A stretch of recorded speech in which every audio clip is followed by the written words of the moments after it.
if you are looking to purchase a home in the next year or two, here are a few tips that you want to keep in mind to prep you to be able to have the best buying power possible when looking to purchase a home in the next year or so.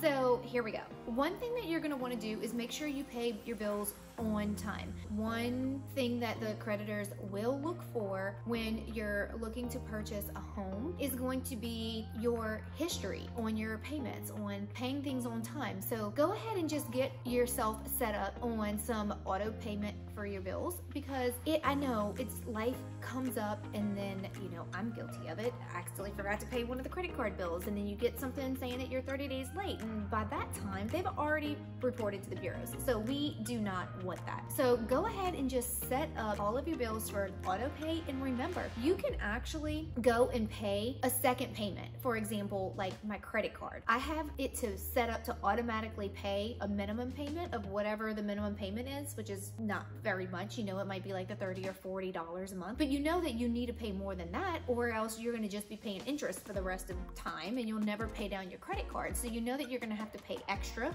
So just have it set up on the minimum auto pay, but go in every month and still make those additional payments to make sure that you're bringing that balance down.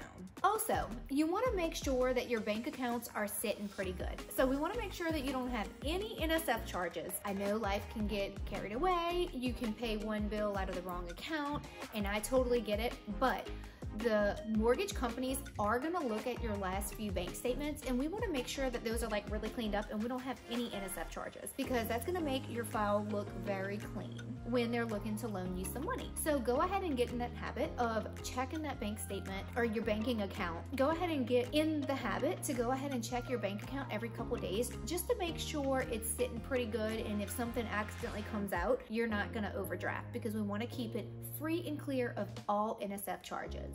Here is another tip. So you want to pay down all of your credit cards to below the 30%. So not only do you want to pay it down below the 30%, you want to make sure that you're not charging more than the 30% throughout the month. Because let's say whenever your bills are due, you pay it down to the 30%, but then you go ahead and you charge a few more things on it, and then we never know when that actual bank or that credit card is going to report to the bureaus. So once they report to the bureaus at any time that month, it might be when you have more than the 30% on there, and that's gonna bring your credit score down.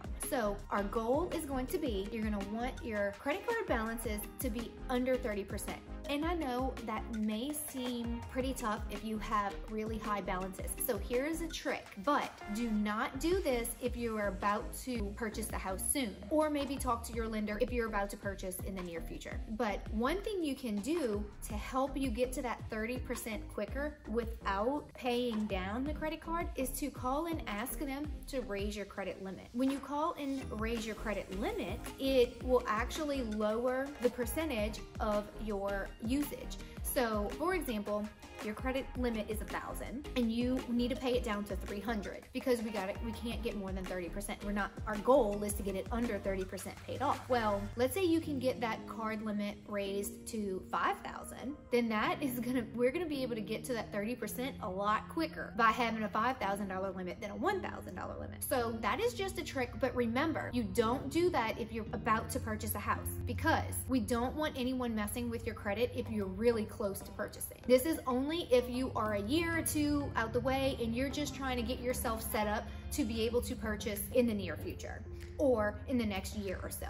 Also, you don't want to make any large purchases. You really don't want to take out a lump sum of cash that you have saved to throw down on something that you really may not need. You also don't want to go get a loan for something, especially if you're about to purchase a house. So for example, if you are wanting to go get a washer and dryer or a new car, don't go finance that, because that can actually mess up your debt to income ratio tremendously, and that can also stop you from purchasing a house. So if you know you have to buy a car in the next year or two, but you know you also want to buy a house around that same time, buy the house first, then get the car. Now, another trick that you can do is start saving your money as if you are paying that new house note. So Let's say you currently have a mortgage or you pay rent and you're only paying $1,500 a month, but you know that you want to eventually purchase a house and that new payment is going to be $3,000 a month. Go ahead and start paying your $1,500 a month rent, and also when the same time that you pay rent, go ahead and put that additional $1,500 in a savings account, and it will help you in two ways. One, you'll be saving money, and two, you will see how long you can live comfortably with that new mortgage instead of waiting till you have the mortgage and then regretting it later. That will also help you realize, okay, well, where is your comfort number? Like maybe you thought you can pay a $3,000 mortgage, but really if you did $2,500, it would put you in a better financial situation and maybe not as house broke. And that may be the way to go ahead and start doing that 6 months to a year before, so that you can be more comfortable whenever you get into your new home. Also, you want to start saving money, because when you do decide to purchase a house, there will be expenses that you may not think that would come up before you actually purchase. So once you get a house under contract, you're gonna wanna do your deposit. You're gonna need to do inspections. May have to pay for your appraisal up front. Other than your down payment, you'll also might need closing costs. So there's so many other expenses that comes to buying a home. You don't want to not have any cushion. So if you can start putting some money aside a year or two before you're actually ready to purchase, it will put you in a better financial situation when that time comes.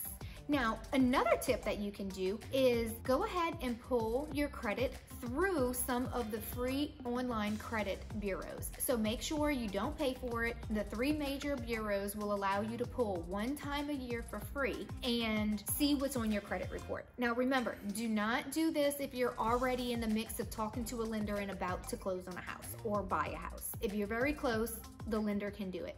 But if you know you have some time on your hand, or you just want to toy around the idea about possibly maybe buying in the next year or two, go ahead and pull those credit bureaus, see what's on there, kind of do an audit, make sure that everything on there is accurate, it is yours, and if there is anything that you want to dispute, remember disputes are not quick. So if you know that you're going to want to buy in the next 3 to 4 months, maybe even 6, don't start a dispute without talking to your lender first. But a lot of times, if there's something on your report, you know you paid a bill and it's still on there. You just need to, you thought you settled with a credit card company and they were supposed to delete it and they didn't. All those things, you can open up disputes and take care of those yourself, but you're going to need to be persistent and have time on your hands. So only do that if you have time on your hands and you're not looking to purchase right away. If you are looking to purchase right away, lenders oftentimes can help you with that, or you can reach out to an agent or somebody that is kind of familiar with that and can help you.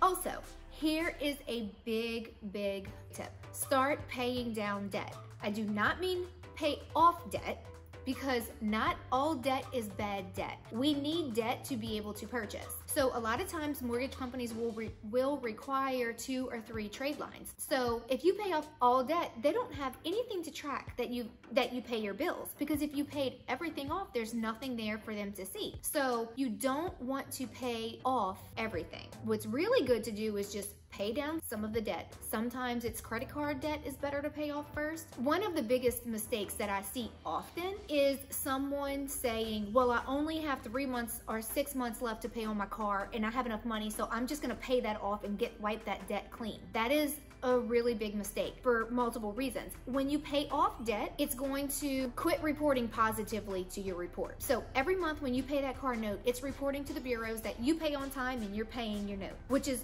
a positive thing. Now, if you owe less than 6 months on anything, a lot of times the mortgage companies don't have to count that as debt, because you're buying a house that's a mortgage for 30 years and you only have 6 months or less to pay on that.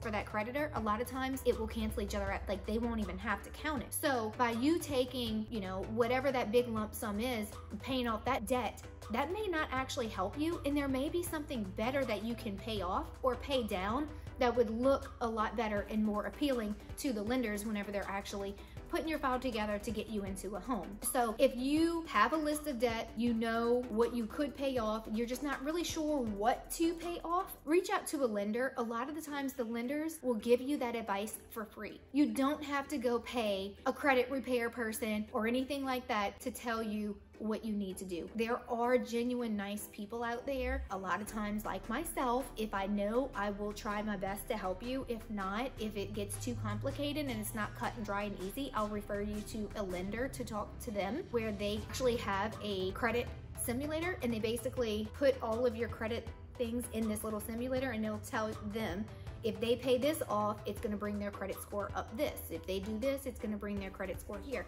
And so when they put your situation in the simulator, they'll tell you what's best for you to pay down. So saving money and paying off debt would tremendously help you with buying power when it's time for you to purchase. So it is never too early to start prepping to purchase a home.